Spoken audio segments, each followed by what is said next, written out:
మాట్లాడియండి. అంటే ట్రాన్సిషన్ కు ఒక టైం పడుతుంది శరత్ గారు.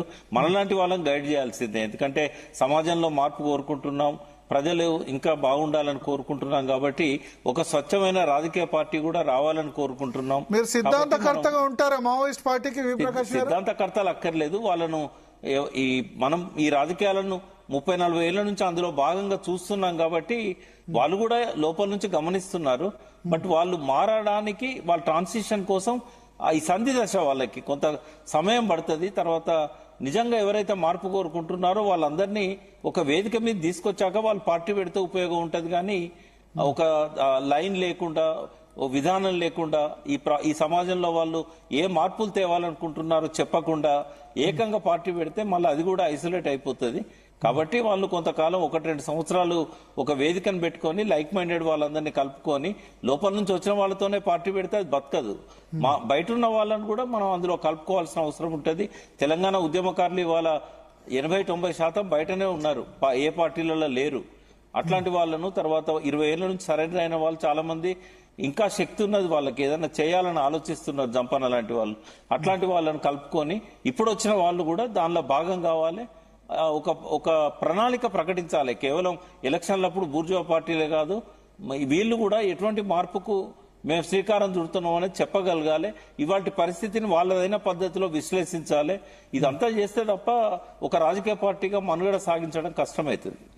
శరత్ గారు, విషయం ఏంటంటే యాక్చువల్లీ వాళ్ళు అడగకుండా, వాళ్ళ ఆలోచన సరళి ఏందో వాళ్ళు చెప్పకుండా, వాళ్ళ విధానం ఎట్లా ఉంటుంది, ఏ రకంగా వాళ్ళు ప్రభుత్వాన్ని చూస్తారు, అధికార పార్టీని చూస్తారు, ప్రతిపక్షాలను చూస్తారు, తర్వాత అంతంత మాత్రంగా ఉన్న కమ్యూనిస్టుల పట్ల వాళ్ళ వైఖరి ఏంది, తర్వాత రైటిస్టుల పట్ల వాళ్ళ వైఖరి ఏంది, తర్వాత సోషల్ గా ఈ రోజు జరుగుతున్న ఈ అప్హీవల్స్ ఉన్నాయి కదా, బీసీలు మాకు రాజ్యంలో అధికారం కల్పించాలి, మా ప్రాతినిధ్యం పెంచాలని అడుగుతున్న డిమాండ్స్ పట్ల వీళ్ళు వాళ్ళ అభిప్రాయాలు మొదట చెప్పాల్సి ఉంటుంది సార్. చెప్పిన తర్వాత ఎవరైనా మాలాంటి వాళ్ళము ఆలోచించి మీరు వెళ్తారా సిద్ధాంతకర్తగా?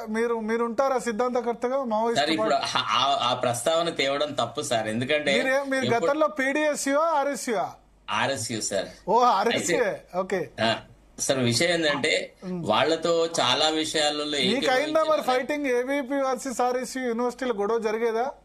చాలా జరిగేది. ఏబీపీ వాళ్ళు చాలా సార్లు కొట్టినారు మమ్మల్ని. మీరు కొట్టలేదు, ఆర్ఎస్యూ కూడా కొడుతుండే కదా. తుక్కు కొట్టినారు మా వాళ్ళు కూడా పోయి. అది వేరు. కానీ ఇప్పుడు అది ఆ పాత గాయాలు మారిపోయినాయి. ఇప్పుడు వాటి గురించి ప్రస్తావించడం అర్థం లేదు.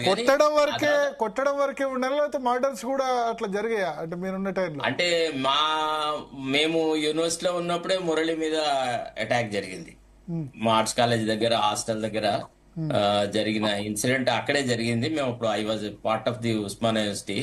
అయితే విషయం ఏంటంటే సార్, ఇప్పుడు మాకు మేమే నేతృత్వాన్ని ఆఫర్ చేయడము, లీడర్షిప్ ఆఫర్ చేయడము, సిద్ధాంతకర్తలు అవడము, లేదా జాతిపితలు అవడం అనేది కరెక్ట్ కాదు. అది వాళ్ళ ఆలోచన సరళిని చూసిన తర్వాత వాళ్ళు ఇప్పుడున్న స్పెక్ట్రమ్ లో, ఇప్పుడున్న కాన్స్టిట్యూషనల్ ఫ్రేమ్ వర్క్ లో వాళ్ళ రోల్ ఎట్లా ఉంటది అనేది. తర్వాత రెండోది ఏంటంటే, మేము కూడా ఒకప్పుడు ఉన్నంత ప్రిన్సిపల్ గా లేం సార్.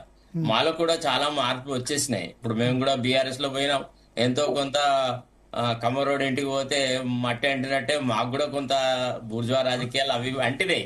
ఇప్పుడు మమ్మల్ని మేము ఒకప్పటి ఆర్ఎస్యూ కార్యకర్తగా ఊహించుకొని ఏదో చెప్పడం అనేది అయితే కరెక్ట్ కాదు. అదంతా ఊహాజనితమైన అంశం. తర్వాత రెండోది ఏంటంటే, ఈ రోజు మాట్లాడుతున్నప్పుడు కూడా డీజీపీ సోదరెడ్డి గారు మాటలని చాలా కంట్రోల్ చేసినారు. అంటే వాళ్ళు స్వయంగా చెప్పలేకపోయినారు. ఒక దశలో కూడా వాళ్ళు ఏమన్నారంటే, ఇది వేదిక కాదు, ఇది సందర్భం కాదు, మేము మళ్ళీ వచ్చి మాట్లాడతామని అన్నారు.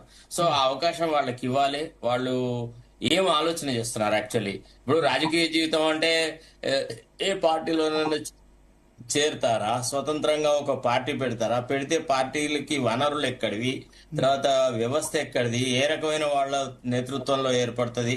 ఇప్పుడు వాళ్ళని వాళ్ళే నాయకులుగా డిక్లేర్ చేసుకున్నారు అనుకోండి, రావడం కొద్దిగా కష్టమే. ఇప్పుడు వాళ్ళ నేతృత్వంలోనే వాళ్ళే నాయకులుగా ఉండి మీరందరూ పనిచేయమంటే I don't think Prakash would agree or I would agree. అట్లా కొన్ని ఇష్యూస్ ఉంటాయి. ఎందుకంటే వాళ్ళ ఎక్స్పోజర్ టు పబ్లిక్ లైఫ్. కానీ ఇప్పుడు వాళ్ళ సిద్ధాంతం ఏందో మీకు క్లియర్ ఐడియా ఉంది. పీడిత తాడిత వర్గాలకు సపోర్టే వాళ్ళు, వ్యతిరేకమేం కాదు. మీరు అన్న బీసీ రిజర్వేషన్స్ ఇవన్నీ సపోర్ట్ చేస్తూ ఉంటారు.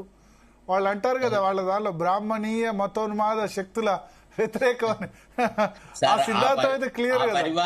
ఆ పరిభాషను ప్రాబబ్లీ బూర్జువా తాడిత పీడిత శక్తులు అని రాస్తూ ఉంటారు కదా.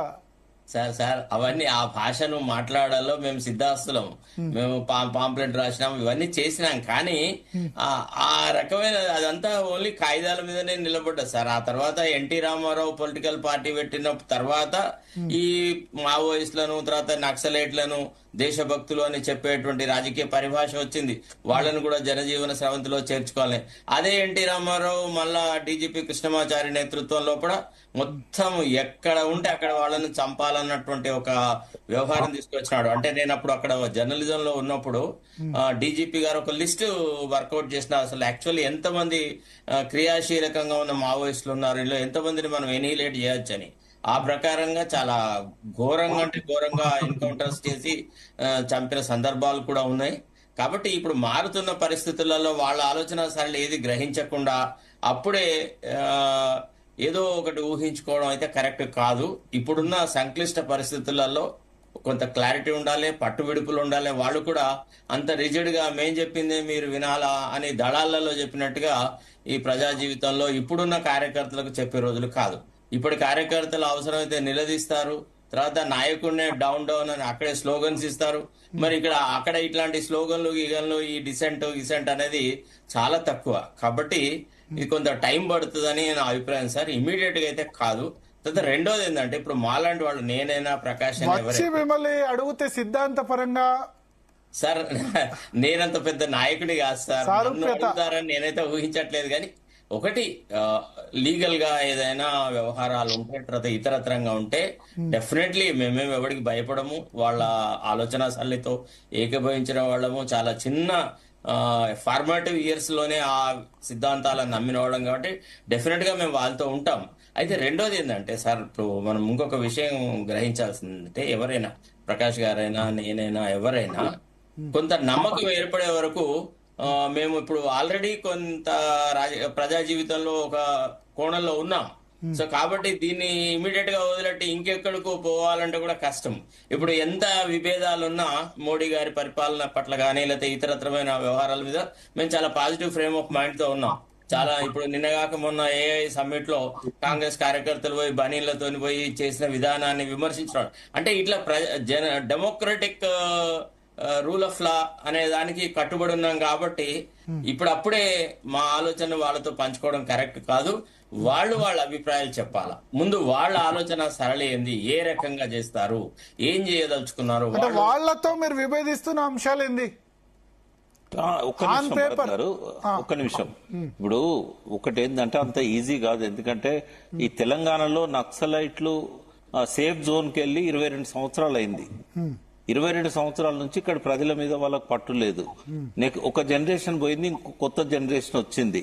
వెంటనే ఇప్పుడు వాళ్ళ ఎవరికి పట్టు లేదు.